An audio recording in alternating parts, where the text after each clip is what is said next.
Bonjour à tous et à toutes, j'espère que vous allez bien. Aujourd'hui, on se retrouve pour le chapitre 1457 de Hajime no Ippo et on attaque directement Round 1457, pas la première fois. Un titre qui, comme souvent, va avoir toute son importance dans ce chapitre. Et on attaque donc directement. Les deux champions se font face tout simplement et surtout se mettent en place ici. Ils mettent un petit peu tous les deux leur stratégie, on va dire, en place. Enfin, bien que pour le champion, on n'ait pas vu réellement stratégie pour le moment, à part foncer dans le tas. Mais bon, ça, Sanglier, on était au courant. Et on a évidemment Hippo, etc., qui analysent un petit peu la situation de l'extérieur, de leur côté. On apprend donc ici que Mashiba passe en mode combat pour le titre mondial, à se traduire ici que Mashiba va sortir sa stratégie anti-gaucher, la fameuse stratégie qu'il a bossé avec Hippo. On a donc le champion qui pense que Mashiba essaye de le contrer, mais absolument pas. Cependant, il continue dans cette direction et il va tout simplement se placer de manière à ce que Mashiba ne puisse pas le contrer d'après lui.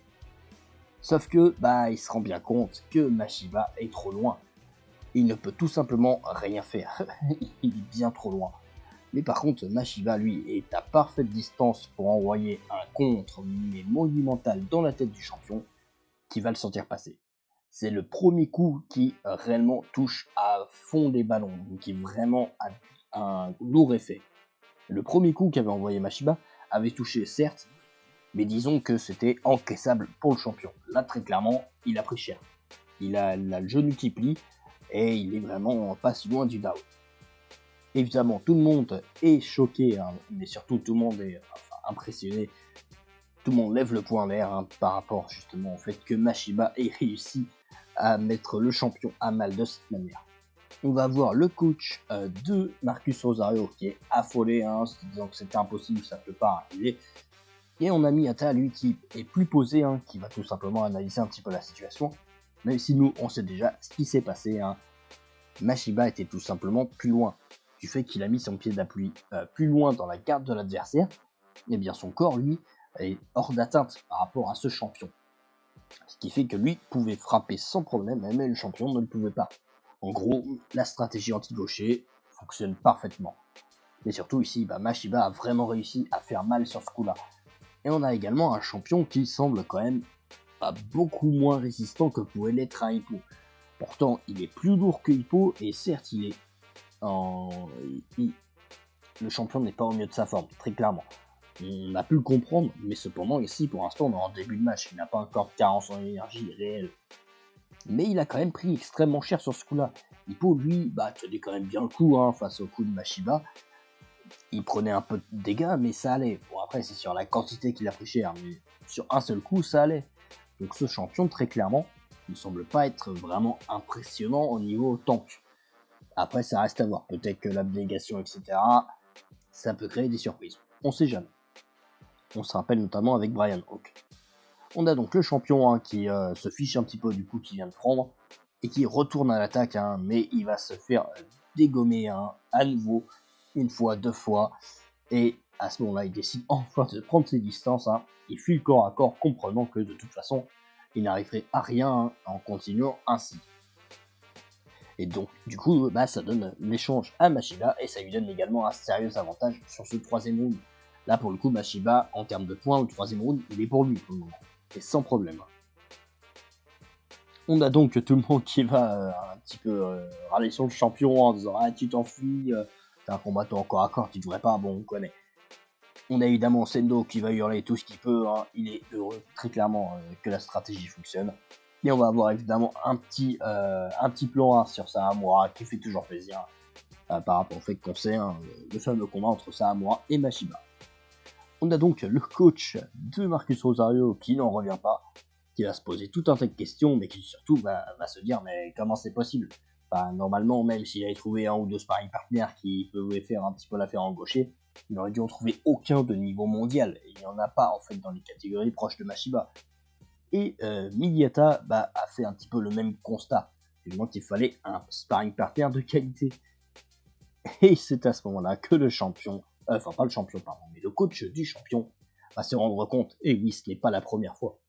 Mashiba avait réussi à trouver un sparring partner, mais c'était pas un gaucher naturel, c'était un mec droitier qui s'est transformé en gaucher en une semaine.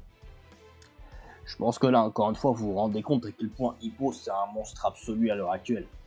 C'est-à-dire que là, tout le monde considère Hippo réellement comme un sparring partner, mais bien plus que correct, il est d'une qualité exceptionnelle.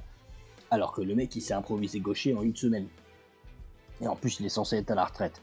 Non, vraiment, c'est juste exceptionnel, encore une fois. Morikawa nous montre à nouveau la force d'Hippo, mais réellement, il nous place Hippo sur un piédestal actuellement. C'est à se demander s'il pourrait pas battre Ricardo Martinez s'il se battait réellement avec des convictions, etc. Et je pense que réellement, c'est un petit peu ce que veut nous amener Morikawa. Nous faire comprendre que Hippo, petit à petit, commence à entrer réellement dans cette fameuse cour des grands. C'est ce sommet qui atteint Ricardo Martinez, Wally et Takamura. Et on a donc Hippo qui, de son côté, est très content. La stratégie a fonctionné. Il est heureux. Et évidemment, on a le coach de Mashiba qui remercie Hippo. Évidemment, il leur en doit une. Donc voilà. Et également, ils vont nous dire très clairement que Hippo avait raison sur toute la ligne. Ce qui prouve encore une fois que certes Hippo, il était un petit peu vanné en tant que coach, mais par contre Hippo a un niveau d'analyse de combattant qui est juste exceptionnel. C'est une encyclopédie sur tous les combattants de la planète. Vraiment. C'est-à-dire que Hippo savait parfaitement que ça allait se passer comme ça. Et ça, c'est encore impressionnant également, parce que ça veut dire qu'Hippo, à l'heure actuelle, a un niveau tactique exceptionnel aussi. Sachant qu'on sait que maintenant, il est capable de contrer. En fait, Hippo, quand il va revenir, il va tout savoir faire. Ça va être un Miyata, en plus d'un combattant au corps à corps exceptionnel. Il va tout savoir faire, le mec. C'est juste n'importe quoi à l'heure actuelle que Hippo devient. Et évidemment, on a Itagaki qui dit qu'il le savait aussi, mais aussi qui dit qu'il a une confiance aveugle en lui, en parlant bien sûr de Mashiba. Et oui, Mashiba n'a pas hésité une seule seconde à envoyer la technique qu'il a pu tester face à Hippo. Il a une confiance aveugle en la qualité de sparring partner qui était Hippo. Et encore une fois, le champion va se faire démonter. On le voit sur ses expressions, il se fait exploser au point même qu'il va commencer à se mettre en garde pour tout simplement faire passer le match un peu plus vite. Parce que très clairement, il se prend une dérouillée mais de l'espace. Il va continuer à tenter un corps à corps, mais il va se prendre des coups au corps, des uppercuts, des coups de tous les côtés. Il se fait exploser. Son coach de son côté, le coach de Mashiba, lui estime que en gros Mashiba devrait quand même y aller tranquille. Faut pas qu'il se précipite non plus. Un contre ou un sursaut d'énergie pourrait arriver. Mais bon, en gros, il estime en même temps que Marcus Rosario ne va pas tarder à arriver à sa limite physique. On sait que Takamura, par exemple, dans son cas, sa limite était d'environ 5 rounds. Donc je pense que c'est quand même encore un peu tôt pour que le champion soit réellement à court d'énergie. Je pense que le 4ème round, il va être encore à peu près vaillant quand même. Voilà, il va être un corps d'attaque. Au 5ème round, ça risque d'être le plus chaud, parce que c'est sûrement là, je pense qu'il va vraiment y aller à fond. Qui va vraiment tout donner pour essayer de mettre Mashiba KO, et ça risque d'être un round qui va faire très mal. Mais après ça, Mashiba aura sûrement pris des dégâts, donc je suppose que les choses vont s'équilibrer un petit peu. Les coups vont continuer, et à un moment, Mashiba veut tenter le KO. Il va bien sûr envoyer son légendaire Shopping Right, mais le match va se terminer à ce moment-là. L'arbitre intervient, enfin pas le match, pardon. Le round va se terminer à ce moment-là. Donc voilà, fin du du 2ème ou 3ème round, je ne sais plus. J'ai perdu le compte, je retourne voir. Mais du coup, voilà, un round vraiment excellentissime. Et donc, évidemment, un Mashiba qui prend l'avantage ici au point. Et franchement, c'est tellement chaud là, ce match. Ce chapitre-là nous montre très clairement à quel point c'est bouillant. Et évidemment, le chapitre va se terminer sur un petit peu de troll, entre guillemets. Donc, Hippo et Kumi qui vont se joindre les mains. En gros, il est génial, il a fait tout ça. Et Mashiba qui va envoyer le regard le plus noir qu'il ait pu envoyer de toute sa carrière. Et franchement, à ce moment-là, j'ai cru qu'il allait descendre du ring, aller en coller une à Hippo. Vraiment, je me suis demandé. Je me suis dit, calme-toi, Mashiba. Mais finalement, rien de tout ça. Bien au contraire, Hippo va lui envoyer un pouce de courage. Et Mashiba va tout simplement acquiescer. Et ça me fait juste marrer, parce qu'on a un Mashiba qui en même temps adore troller Hippo, mais en même temps, il a une confiance aveugle en lui. C'est des amis, ils le savent très bien, mais des amis à leur manière. Et évidemment, le plus grand des rivaux l'encourage, hein, la note de l'éditeur. Fin du chapitre. À suivre, donc à première vue, pas de pause prochainement. De toute façon, au moment où je tourne cette vidéo, il s'est écoulé 6 jours, je crois, depuis la sortie du chapitre. Donc normalement, si Morikawa n'est pas encore perdu sur Twitter, on devrait avoir le prochain chapitre rapidement, normalement. Donc voilà, j'espère que ce chapitre vous aura plu.